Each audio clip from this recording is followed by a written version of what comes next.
Video like जरूर कर लीजिए और ऐसे वीडियो लगातार फ्री में पाने के लिए चैनल को तुरंत सब्सक्राइब कर लीजिए और बेल आइकन को जरूर टैप कर लीजिए ताकि आगे भी सारे वीडियो आपको मिलते रहे। यूट्यूब में फॉलो करते हैं तो प्लीज ये वाला फ्री टेलीग्राम चैनल जरूर ज्वाइन कर लीजिएगा। सारे नोटिफिकेशन, सारे अपडेट यहीं पे आते हैं, ध्यान रखिए। Jai Hind everyone, welcome you all to study for civil services. और आज की हमारी डेट है 21 अक्टूबर। 21 अक्टूबर के क्या क्या इंपॉर्टेंट आर्टिकल्स हैं उसको हम लोग देख लेते हैं। उससे पहले आप ये लोग पीडीएफ जो है अगर आप लोगों को चाहिए तो ये है हमारे दिए गए नंबर्स, इस पे आप कॉल करके सारी जानकारी भी ले सकते हो। और जो भी आपको इन्फॉर्मेशन चाहिए पीडीएफ के बारे में, ग्रुप के बारे में, सारी चीजें यहाँ पे ले सकते हो। बाकी अगर आपको ज्वाइन नहीं करनी है तो आप ये टेलीग्राम चैनल को ज्वाइन कर लो, जिसमें हमारे डेली की अपडेट्स आ जाती हैं। सारी इंपॉर्टेंट इन्फॉर्मेशन मैं हमेशा कुछ ना कुछ एक्स्ट्रा भी शेयर करती रहती हूँ, तो वो यहाँ पर आती है, तो वो भी आप लोग ज्वाइन कर सकते हो। ठीक है, बाकी ये हमारे इंपॉर्टेंट आर्टिकल्स। सबसे पहला है वर्किंग वुमेन ऑफ इंडिया, फिर है मणिपुर की मेतई, जानते हैं मेतई के बारे में, BRI, SDG। कल इसके ऊपर मैंने मेंस में आंसर लिखने के लिए आपको दिया था। फिर है वाइल्ड लाइफ प्रोटेक्शन का जो अमेंडमेंट एक्ट आया था 1972 के बाद, अब 2002 बाद। सबसे पहला है इंडिया की वर्किंग वुमेन, क्योंकि अभी काफी ज्यादा यहाँ पे जो है आर्टिकल्स भी आए हैं, कई लोगों ने यहाँ पे प्रेजेंटेशन भी दी है, काफी वायरल भी हुई है वो इंस्टाग्राम और फेसबुक और यूट्यूब पर। तो बात कुछ ऐसी है कि ऐसा बोला जा रहा है कि चाहे हम बेटी बचाओ बेटी पढ़ाओ जैसी चीजों को सपोर्ट कर रहे हैं और हम उसमें आगे बढ़ भी रहे हैं, ठीक है, लेकिन क्या हम वुमेन के लिए उतनी जॉब्स क्रिएट कर पा रहे हैं? वही चीज है यहाँ पर वर्किंग वुमेन के ऊपर। बेटी बचाओ बेटी पढ़ाओ की बात यहाँ नहीं हो रही है। यहाँ पे ये बोला जा रहा है कि जो कामकाजी महिलाएं, क्या उनके लिए कोई काम मिल पा रहा है? दूसरी बात, जो वर्किंग वुमेन है उनको बहुत से चैलेंजेस फेस करने पड़ रहे हैं कम आय वाले परिवारों में। क्यों? क्योंकि कामकाजी महिलाएं बच्चे और बुजुर्ग की देखभाल उतनी ज्यादा नहीं कर पा रही है, उसके अभाव की वजह से उनको बाधाओं का सामना करना पड़ रहा है। राइट? तो क्या है कि अगर हम चाहते हैं कि महिलाएं जो है वो वर्किंग वुमेन के उसमें आए, आगे बढ़े, तो उसके लिए हमको भी तो शिशु सदन और आंगनबाड़ी जैसी चीजों को एस्टैब्लिश करना होगा। साथ ही साथ ये भी जानना होगा कि महिलाएं जो हैं उनको जीडीपी में किस तरीके से कंट्रीब्यूट करने के लिए हमें उनको कितना बढ़ावा देने की जरूरत है। आज के टाइम पे हम बात करें तो वुमेन अनपेड वर्क जो होता है, अवैतनिक, उसमें जीडीपी का 7.5% दे आर कॉन्ट्रीब्यूटिंग। चाहे वो जितना भी जो है वो जीडीपी में कंट्रीब्यूट करे, उनका काम आज तक भी अनकाउंट के रूप में आ रहा है, बिकॉज जो ट्रेडिशनल फैमिली मेथड्स और मॉडल्स चलते आ रहे हैं, पारंपरिक मॉडल है, वो उतने अच्छे आज भी नहीं। और यही यही बोला जा रहा है कि भाई पिताजी ने तो बाहर काम करना है और माताजी ने घर पे देखभाल करनी है। आज भी लोग ये नहीं समझ रहे हैं कि इक्वालिटी होती है, काम को इक्वल डिस्ट्रीब्यूट किया जाता है। ये मेंटालिटी चेंज करना बहुत बड़ी बात है, ये मेंटालिटी सबको समझाना बहुत बड़ी बात है।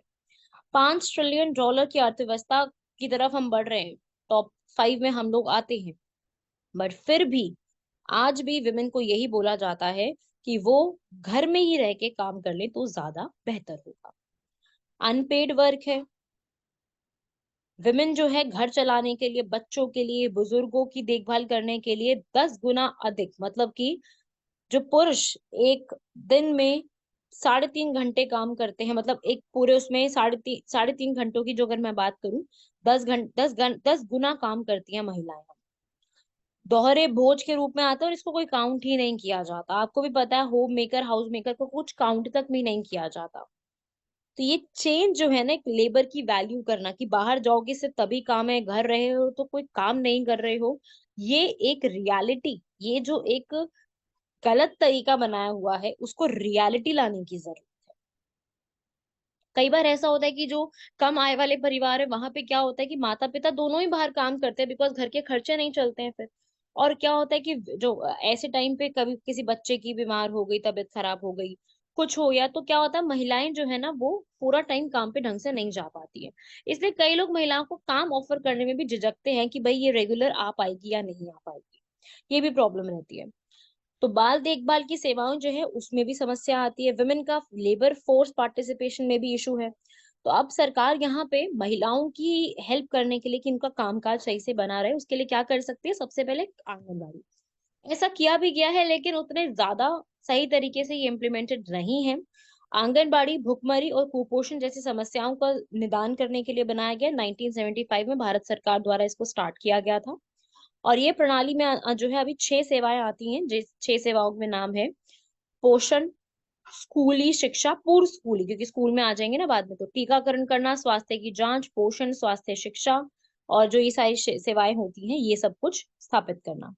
यहाँ पे महिलाओं को थोड़ा सा बेटर एक ऑप्शन मिल जाता है कि अगर वो 9 to 1 बाहर हैं या कुछ और काम के लिए बाहर है या फुल डे वर्क के लिए भी बाहर है, तो उनके यहाँ पर पीछे जो है वो काम संभाला जा सकता है। ऐसे ही नेशनल क्रेच सिस्टम भी स्टार्ट हुआ था, ताकि क्रेच पे भी यहाँ पर वहां पे भी महिलाएं काम करेंगी, है ना, बच्चों की देखभाल करने के लिए वो भी महिलाएं होंगी। 2017 में स्टार्ट किया गया था स्टेट और यूनियन टेरिटरीज में, जहाँ पे बेसिक फैसिलिटीज प्रोवाइड की जाएगी। बेनिफिट्स बहुत है लेकिन रीच आज भी इसकी कम है। बोला गया था कि हम बढ़ाएंगे, लेकिन इस अभी तक भी भारत में सिर्फ 6,500 क्रेच हैं पूरे कंट्री में। इतनी लार्ज पॉपुलेशन जिसमें इतनी वर्किंग मदर्स हैं, इतना सफिशिएंट नहीं है कि इतने लोगों से काम चल जाएगा। तो अब इसके लिए आगे डेवलपमेंट वही है। अगर आप एंटरप्रेन्योरशिप चाहते हैं, हम चाहते हैं कि फीमेल जो है स्किल डेवलपमेंट यहाँ पे करे, सेल्फ रिलायंट बने, एंटरप्रेन्योरशिप को प्रमोट करें, चाइल्ड केयर सर्विसेज लेके आए, तो ये सब चीजों के लिए हमें कुछ ना कुछ ऑप्शन तो बेटर करने ही पड़ेंगे ना। ठीक है, वर्क अरेंजमेंट्स करने पड़ेंगे, फ्लेक्सिबल होने चाहिए, एजुकेशन और अवेयरनेस फाइनेंशियली भी इम्प्रूव कराना, तो ये सारी चीजें जो है वो इम्प्रूव करवानी पड़ेंगी। सेकेंड आर्टिकल हम लोगों का आता है कम्युनिटी मेतई को।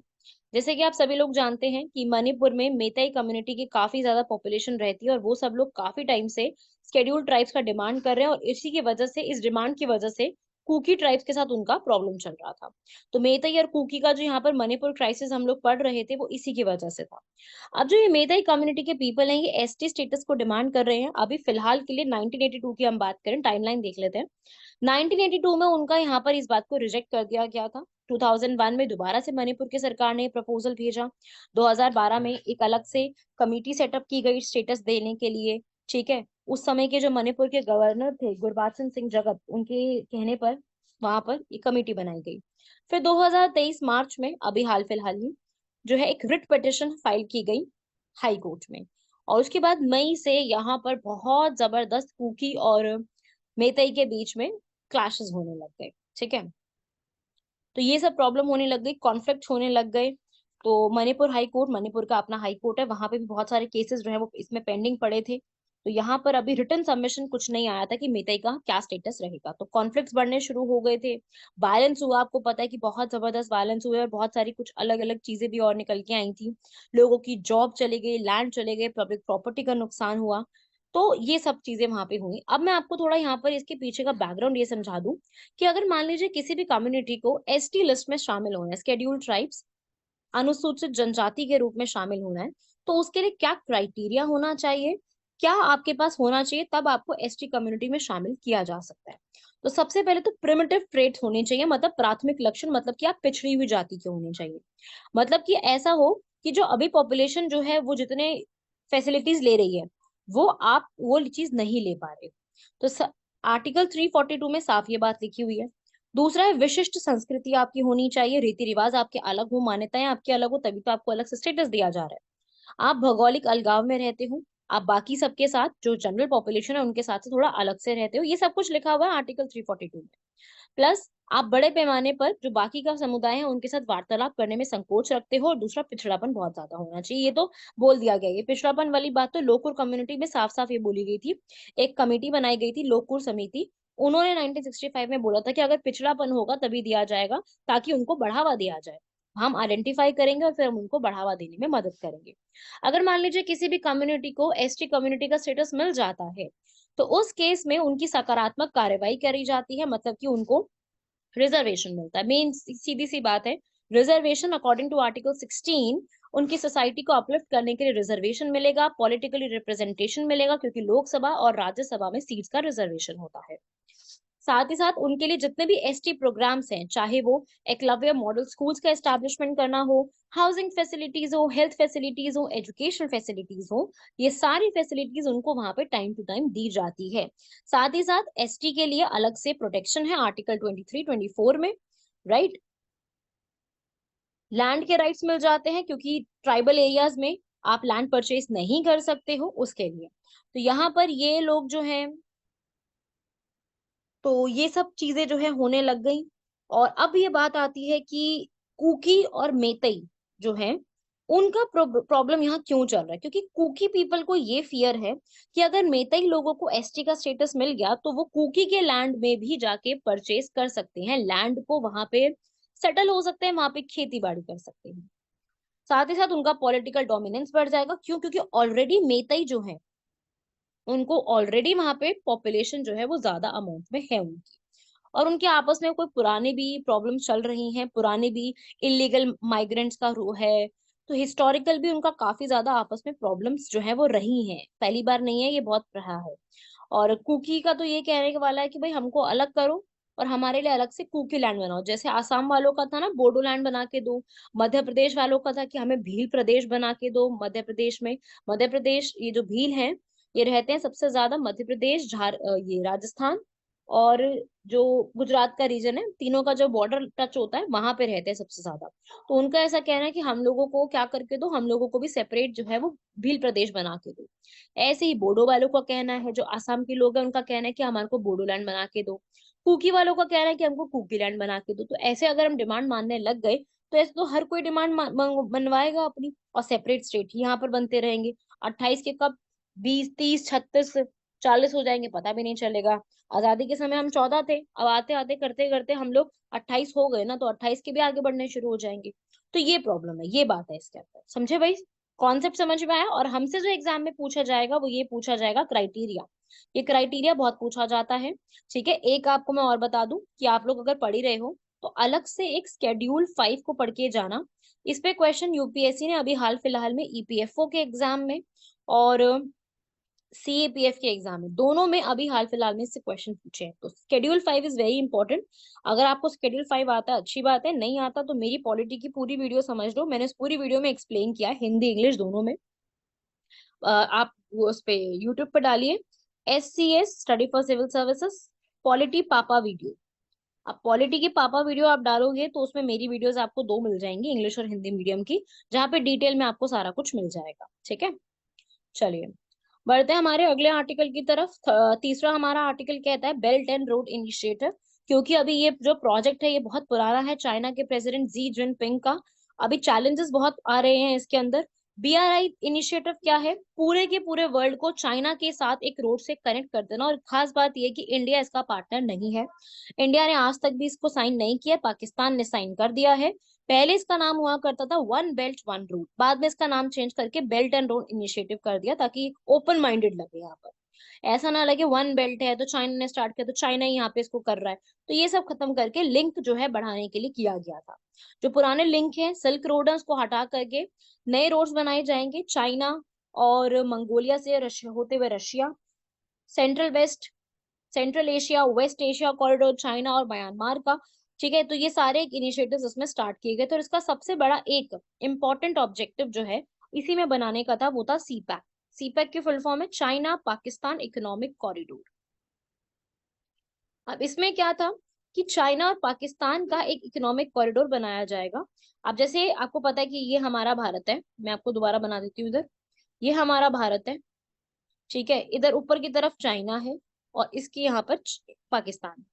तो अब चाइना से पाकिस्तान का रास्ता निकलेगा तो इंडिया के जरूरी नहीं कि इंडिया से होके निकले, इंडिया से साइड में भी निकल सकता है रास्ता। पर चाइना ने जो ये सीपैक का पूरा प्रोजेक्ट बनाया है, जानबूझ के इसको, इसके ब्लूप्रिंट को, इसके मैप को तैयार किया है इंडिया के POK से होते हुए, ताकि वो एक रास्ता बनाया जाए और इंडिया के जो POK का रीजन है उससे इंडिया इंडिया को उससे हटा दिया जाए वहां से। तो ये चाइना की स्ट्रैटेजी थी कि चाइना और पाकिस्तान से होते हुए चाइना के एक पोर्ट है जिसका नाम है काशगार पोर्ट, क्योंकि इकोनॉमिक कॉरिडोर है तो ऑब्वियसली वहां पर आर्थिक व्यवस्था को बढ़ावा देने के लिए कुछ ना कुछ प्रोजेक्ट्स बनाए जा रहे हैं। तो काशगार से लेके पाकिस्तान में एक रीजन है ग्वादर, ग्वादर पोर्ट है जो कि अरेबियन सी के पास पड़ता है, वहां से होते हुए एक रास्ता तैयार किया जाएगा और POK को वहां से हटाने की बात की गई थी। तो अभी फिलहाल क्या चीज है, अभी अब हम इंडिया ने तो साइन नहीं करा ना इसको, इंडिया तो इसका पार्टिसिपेंट ही नहीं है। तो इस वजह से जो है ये वाला प्रोजेक्ट आज भी रुका हुआ है। और थोड़ा सा यहाँ पे प्रॉब्लम भी आ गया था, पाकिस्तान के जो लोग हैं, पाकिस्तान का जो रीजन है बलूचिस्तान, वहां के लोगों ने थोड़ा सा रेजिस्टेंस दिखाया था इस पूरे के लिए। देवर सेइंग कि we are not ready to accept this thing. ठीक है, we are seeing everywhere the Chinese army, Chinese military, then where are are people? ये पूरा प्रोजेक्ट है एम्प्लॉयमेंट देने के लिए। तो एम्प्लॉयमेंट भी अगर चाइना के लोगों को देंगे और पाकिस्तान में काम चल रहा है तो हमारे लोग कहाँ जाएंगे? ये बड़ी प्रॉब्लम हो रही थी वहां पर। ठीक है, तो इस वजह से बलूचिस्तान के जो लोग हैं पाकिस्तान में, ये इसके लिए बहुत प्रोटेस्ट कर रहे थे। तो ये बेल्ट एंड रोड इनिशिएटिव जो है हमारा, इसी के ऊपर था, इसके इम्पैक्ट यही थे। पॉजिटिव भी बढ़ेंगे, मैं ये नहीं बोलूंगी चाइना का प्रोजेक्ट है तो हम इसके अगेंस्ट ही हो जाए, ऐसा नहीं है। इंडिया भी प्रोजेक्ट स्टार्ट कर रहा है, G20 में हमने भी बात करी है। इसमें अगर ये प्रोजेक्ट पूरा कंप्लीट होता है तो नया ट्रांसपोर्टेशन सिस्टम आएगा, जो अभी इतना ज्यादा strait of Malacca, Hormuz, Suez canal, इन सब पे इतना ज्यादा बर्डन पड़ा हुआ है, वो हटा दिया जाएगा। इकोनॉमिक ग्रोथ होगी, इंफ्रास्ट्रक्चर नया भी जरूरी है हमें बनाना, नए पावर सप्लाई होगी, नई तरीके से रोड्स और एयरपोर्ट्स वगैरह सबका निर्माण किया जाएगा। लेकिन वही है कि अगर इतना कुछ हम इतने बड़े स्केल पे आप इंफ्रास्ट्रक्चर को डेवलप करोगे तो उसका नुकसान भी देखने को मिलेगा। नुकसान क्या होगा? एनवायरमेंट, लेबर खराब हो जाएगी, लेबर इधर से उधर यहाँ पे हो जाएगी। आप सस्ती लेबर लाने के लिए कुछ ना कुछ करोगे, और उससे होगा क्या? सस्ती लेबर मिलेगी नहीं तो चाइना के लोगों को पकड़ के ले आएंगे फिर। तो चाइनीज के लेबर्स की भी बड़ी प्रॉब्लम चल रही है, बड़े ज्यादा लोकल लोगों को दिक्कतें चल रही हैं इसके ऊपर। लोगों का इंफ्रास्ट्रक्चर बनेगा तो लोगों को भी इधर से उधर विस्थापित होना पड़ेगा। डेट ट्रैप बढ़ता जाएगा, वो कंट्री डेट ट्रैप में चली जाती रहेगी धीरे धीरे चाइना के बर्डन की वजह से। तो नेगेटिव कॉन्सिक्वेंसेस भी हैं। लेकिन इसका और ज्यादा जो है वो और भी हम लोगों ने ऑल्टरनेटिव देखे हैं। जैसे इंडिया ने स्टार्ट किया है अपना IMEC, India middle east Europe corridor. ये हमने G20 में बोला था कि इंडिया से होते हुए मिडल ईस्ट, मिडल ईस्ट से होते हुए यूरोप की तरफ जाके एक पूरा कॉरिडोर बनाएंगे। और ये भी एक जो है रेलवे लाइन बनाएगा। बोला ये भी था एक ऐसे build back better world, B3W करके बोला था G7 कंट्रीज ने। खैर ये हुआ नहीं इम्प्लीमेंट, वो बात अलग है। ठीक है, हमारा जो प्रोजेक्ट है IFEC, वो मैंने कई बार आपको एक्सप्लेन किया है, जिसमें India, US, Saudi Arabia, UAE, Italy, France, Germany.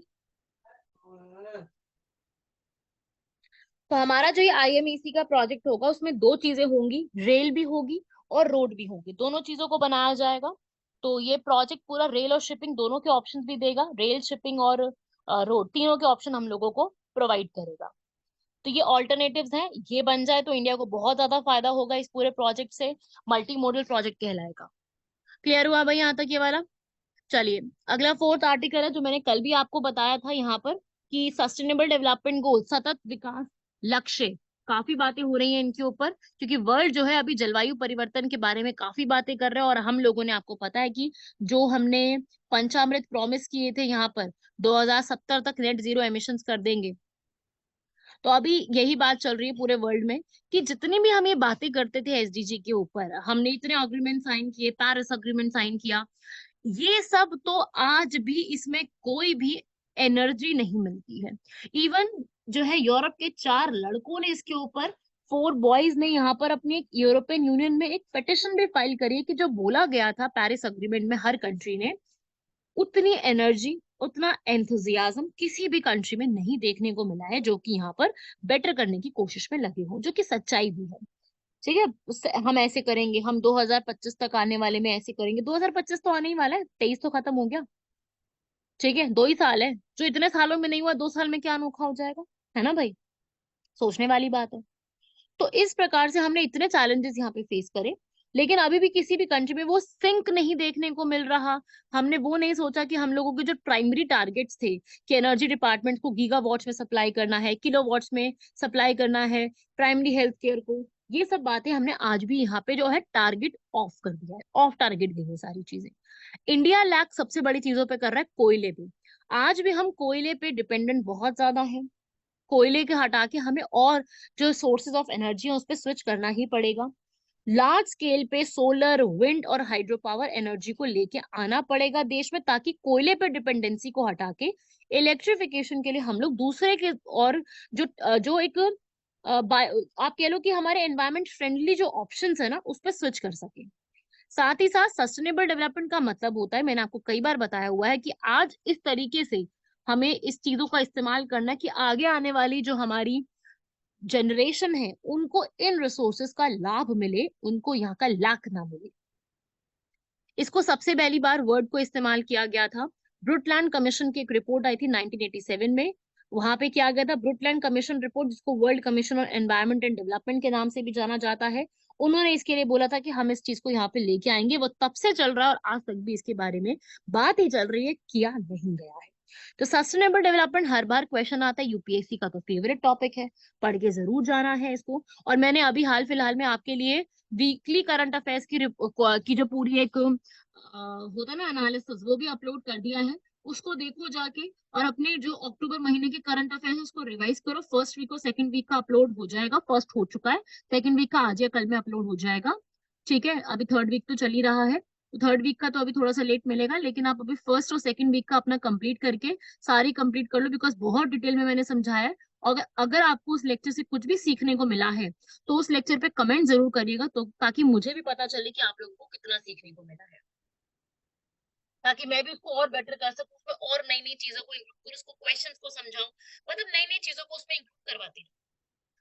चलिए वापस आते हैं सस्टेनेबल डेवलपमेंट को, जिसमें 17 गोल्स होते हैं। हम इंडिया 16 गोल्स को ले रहे हैं। इंडिया ने बोला है कि हम नेट जीरो टारगेट लेके आएंगे 2070 तक। मोदी जी वादा तो कर रहे हैं 2070 तक।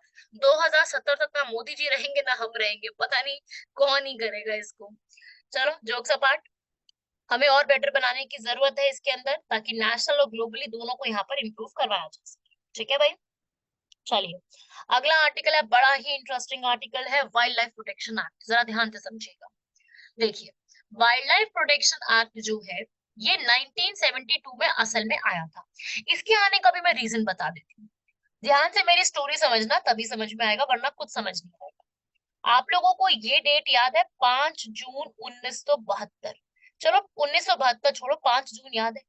5 जून हम लोग क्या मनाते हैं, वर्ल्ड एनवायरनमेंट डे। किसी ने ये सोचा है कि 5 जून को ही क्यों मनाते हैं एनवायरनमेंट दिवस, पर्यावरण दिवस 5 जून को ही क्यों मनाते हैं, 15 जून क्यों नहीं मनाते, 15 जुलाई क्यों नहीं मनाते? तो इसके पीछे का रीजन ये है कि 5 जून 1972 को पहली बार वर्ल्ड के सारे लीडर्स एनवायरनमेंट को लेकर के इकट्ठा हुए थे स्टॉकहोम में। स्टॉकहोम में इकट्ठा हुई थी, जगह थी ये स्टॉकहोम। स्टॉकहोम कहाँ पर है, स्वीडन में। स्वीडन की कैपिटल है स्टॉकहोम, और स्वीडन कहाँ पे है, यूरोप में एक कंट्री है। तो स्टॉकहोम में इकट्ठा होते हैं, इसीलिए इसको कहते हैं स्टॉकहोम कॉन्फ्रेंस। इसीलिए एनवायरनमेंट डे मनाया जाता है, क्योंकि पहली बार वर्ल्ड के लीडर्स इस पूरे प्रोसेस के लिए इकट्ठा हुए थे। और उसके बाद 1972 में इंडिया भी वहां पे गया था, इंडिया ने भी साइन किया। तो वाइल्ड लाइफ की प्रोटेक्शन के लिए इंडिया ने आके 1972 में हमारी पार्लियामेंट ने इसके लिए एक एक्ट पास कर दिया। अब इसमें किए गए हैं चेंजेस। तो the wild life protection act में अब आए हैं रीसेंट चेंजेस, जिसमें ये बोला गया है कि इनके जितने भी स्केड्यूल्स हैं, स्केड्यूल्स मतलब जो भी इसमें पॉइंट्स लिखे गए हैं, उसमें हम लोग कुछ और भी प्रजातियों को, अत्यधिक संख्या में प्रजातियों को सम्मिलित किया जाएगा। ठीक है, तो अब यहाँ पर क्या है कि कंजर्वेशन में यहाँ पर इंक्लूड किया गया, इसलिए एक्ट न्यूज में आ गया है। तो वाइल्ड लाइफ प्रोटेक्शन एक्ट हमेशा से क्यों रहा है, ताकि हम लोग जो जितने भी हंटिंग करते हैं, ट्रेड करते हैं, उस पर रोक लगाई जा सके। और अब क्या है ना कि ये इतने ज्यादा स्पीशीज इसमें लिख दिए गए हैं, इतनी ज्यादा प्रजाति की, इतनी कंफ्यूजन आ जाती है इसके अंदर, तो नाम समझ नहीं आता। ठीक है, कुछ समझ नहीं आता कि भाई सेम लेवल ऑफ प्रोटेक्शन आप सारी स्पीशीज को दे रहे हो, टाइगर्स और जैकल्स सबको सेम दे रहे हो, बाघ और सियार सबको सेम दे रहे हो। ट्री प्रिजर्वेशन एक्ट केरला का और कर्नाटका का आपस में अलग अलग बात कहता है। तो बड़ी ज्यादा कंफ्यूजन थी, चीजें सॉल्यूशन में नहीं आ रही थी। तो अब इन्होंने यहाँ पर क्या किया, लोग ये जो है ना, पढ़ने वाले भी कंफ्यूज हो जाते हैं, और जो इसमें जो इसको जो इम्प्लीमेंट कर रहे हैं वो भी कंफ्यूज हो जाते हैं। तो थोड़ा सा ना प्रॉब्लम्स थी, तो इसको यहाँ पर एक चेंजेस लेकर के आ रहे हैं। ठीक है, तो जो इसमें भी जितने भी रेस्ट्रिक्शंस वगैरह हैं उसको तो ठीक कर दिया जाएगा, है ना। इसमें बोलता है वाइल्ड लाइफ प्रोटेक्शन एक्ट कि अगर आपने इंडियन स्पीशीज का हंट किया तो आपको यहाँ पर हंटिंग और पोचिंग अलाउड नहीं है। तो चाहे पहले कब कब से करते आ रहे हो, पहले राजा महाराजाओं के समय से कितनी बार से पारंपरिक रूप से ये चीज चल रही हो, पर आज इसका प्रतिबंध है। ठीक है, क्यों, क्योंकि आज के समय में उन प्रजातियों में गिरावट आ गई है। पहले वो बहुत ज्यादा थी, पहले लोग कम थे, जानवर ज्यादा थे, लेकिन आज के टाइम पे क्या है, वो प्रजातियां जो है वो कम रह गई हैं और लोगों की संख्या बढ़ गई। तो इसलिए हम लोग यहाँ पर उनको उनको हंट नहीं कर सकते, पहले क्या करते थे पर आज नहीं होगा। तो ये सब चीजें जो है वो की गई है, सेंट्रल गवर्नमेंट यहाँ पर इस पूरे को देख रही है। और इसमें शेड्यूल्स में थोड़ा कम किया जाएगा, 6 से 4 किए जाएंगे। सेंचुरीज को कंजर्व करने के लिए मैनेजमेंट बनाया जाएगा, और रजिस्ट्रेशन किया जाएगा, ग्राम सभा के साथ कंसल्टेशन किया जाएगा। और कभी भी आप जो है थोड़ा सा कुछ भी वायलेट करते हो तो आपके साथ क्या किया जाएगा, पेनल्टी वगैरह उन पे बढ़ा दी जाएगी। तो इस तरीके से ये पूरा स्टार्ट किया गया, याद रखिएगा इस पूरे को, इंपॉर्टेंट है, इससे पूछा जा सकता है आपसे सवाल, इंपॉर्टेंट है। चलिए आज के क्वेश्चंस को देख लेते हैं। एआई का चैटबॉट है जिसका पीएम किसान के लिए है। ठीक है। पीएम किसान, जैसे आपको मैंने बताया था, आधार के लिए एआई स्टार्ट किया गया, चैट जीपीटी शुरू किया गया है, आधार मित्र अलग अलग स्टार्ट किए गए। ऐसे पीएम किसान के लिए एआई चैटबॉट है, जिसमें आप सारी इन्फॉर्मेशन एआई के माध्यम से ऑब्टेन कर सकते हो। आपको जो भी इन्फॉर्मेशन चाहिए आप एआई के थ्रू वहां से ले सकते हो। तो ये है इसमें पूरा। फर्स्ट स्टेटमेंट बिल्कुल सही लिखी गई है। प्रधानमंत्री किसान सम्मान निधि योजना, जिसके अंदर हमारे फार्मर्स को 6,000 रुपए सालाना पर ईयर दिए जाते हैं। इंस्टॉलमेंट्स में 2,000 रुपीज की इंस्टॉलमेंट चलती है 4-4 महीनों में। और ये वही है किसान सम्मान निधि योजना। और हमारी फार्मर्स वेलफेयर मिनिस्ट्री जो है, उन्होंने इस पूरे प्रोजेक्ट को स्टार्ट किया। तो ये आप लिख लो अपने नोट्स में। और सेकंड स्टेटमेंट भी बिल्कुल सही दी हुई है कि ये फार्मर्स को जो है सारी पेमेंट की डिटेल्स, कब आई, कितने बजे आई, अगर आप एलिजिबल हो नहीं हो, सब कुछ बताएगा। ठीक है। तो एआई चैटबॉट जो है वो भाषिनी जो एक पोर्टल है, अलग अलग लैंग्वेजेस, क्योंकि हर फार्मर को हिंदी आए और इंग्लिश आए जरूरी नहीं है। हमारे यहाँ पे लिंग्विस्टिक्स बहुत डाइवर्सिटी है, तो हर एक के लिए यहाँ पर भाषिनी के साथ उसको इंटीग्रेट किया गया। तो ये आपको सिंपल सा एक टॉपिक याद रखना है। ठीक है, क्वेश्चन याद हो जाएगा ये वाला। बहुत बढ़िया। चलिए आगे बढ़ते हैं। पीएम नरसिम्हा राव बनाम स्टेट केस आया था, जो कि झारखंड मुक्ति मोर्चा ने ब्राइबरी का केस आया था। तो पीएम नरसिम्हा राव केस जो है 1993 का ब्राइबरी केस कहा जाता है, बिल्कुल सही लिखा हुआ है।